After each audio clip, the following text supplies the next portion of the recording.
Bienvenue pour ce nouvel épisode de notre série sur la prière. Dans notre première vidéo, il a été question de la prière comme de l'apprentissage d'une dépendance à un Dieu bon qui nous a créés, un Dieu qui nous aime et qui veut le meilleur pour nous. Nous avons ensuite évoqué la prière comme la découverte d'une relation avec une personne à travers Jésus-Christ, notre intermédiaire, ou plutôt, selon le langage biblique, notre médiateur, pour venir à Dieu. La prière est donc en quelque sorte une relation de dépendance. Le mot dépendance peut faire peur. On a tendance à se rebeller naturellement contre tout ce qui touche à notre autonomie. Pourtant, nous, humains, nous sommes dépendants les uns des autres. Et cette pandémie nous rappelle douloureusement cette réalité. Un virus parti d'un marché en Chine peut faire le tour du monde et atteindre tous les humains de la planète. Entrer dans une relation de dépendance avec Dieu, c'est pas renoncer à notre autonomie, une autonomie qu'il nous a donnée dans sa création, mais c'est reconnaître que tout ce que j'ai, les biens matériels comme les relations familiales ou sociales, tout ce que je fais, parce que j'en ai les forces, parce que j'en ai les capacités, et même tout ce que je suis, dépend du Dieu qui m'a créé par amour. Et parce que tout dépend de lui, je peux lui remettre tout dans ma vie, c'est-à-dire lui en parler, pas seulement quand j'ai des difficultés, mais aussi quand tout va bien, pour lui rendre grâce, c'est l'expression biblique pour dire merci. Je peux lui parler de toutes ces choses qui me dépassent, la crainte que je peux avoir, la crainte du lendemain, la peur de circonstances qui me dépassent. Je peux lui parler de ce mal, de cette souffrance qui est là dans le monde, et en particulier aujourd'hui des circonstances dramatiques de la pandémie. Mais Dieu demeure au contrôle.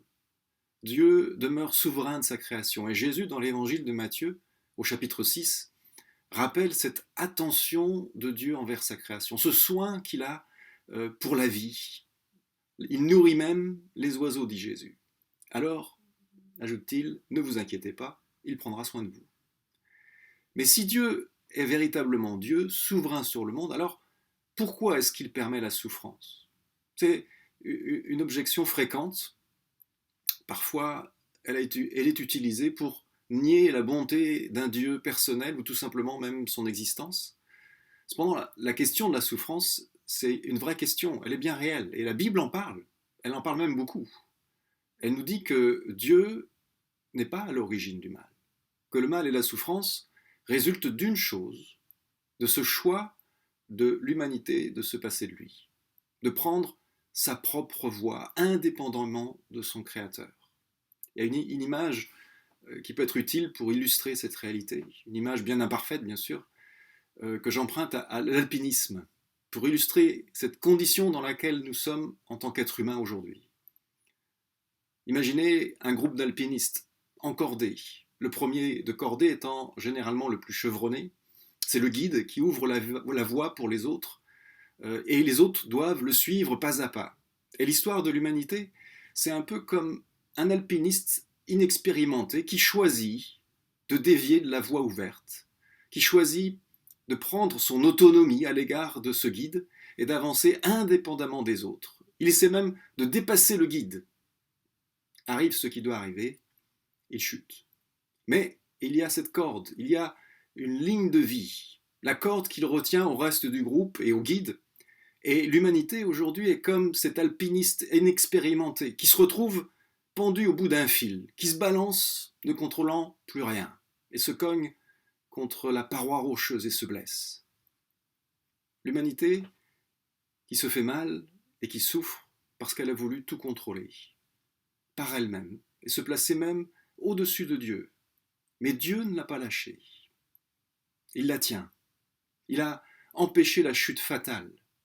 Et la ligne de vie est ce récit que nous fait la Bible du plan divin pour sauver. C'est toute cette histoire où Dieu veut restaurer les êtres humains. Ce plan de salut, cette histoire du salut s'accomplit aujourd'hui dans la personne de Jésus-Christ. C'est ce qu'il est venu accomplir, c'est ce que Jésus est venu accomplir il y a 2000 ans. C'est cette histoire dans laquelle nous sommes, chacun individuellement. Apprendre à prier, finalement, c'est reconnaître cette totale dépendance de l'humanité entière au Dieu créateur, mais aussi que ce Dieu est celui qui sauve. C'est lui qui tient cette ligne de vie de l'humanité tout entière, pour donner à chacun de nous l'opportunité de le connaître, de le reconnaître comme mon Dieu et mon Sauveur, celui dont je dépends en tout. Cette relation de dépendance, la Bible en parle avec un mot qui parle de confiance absolue dans la personne qui nous sauve, de cette personne qui ne nous lâchera pas malgré les circonstances, tous les virus et tous les problèmes de la vie. Ce mot, c'est le mot foi. La foi, ce n'est pas un concept religieux abstrait réservé à quelques saints, mais dans la Bible, la foi parle de ce que nous venons d'évoquer, de relations personnelles. Apprendre à prier, c'est apprendre à faire entière confiance à quelqu'un qui nous aime sans réserve. Je vous invite à prier.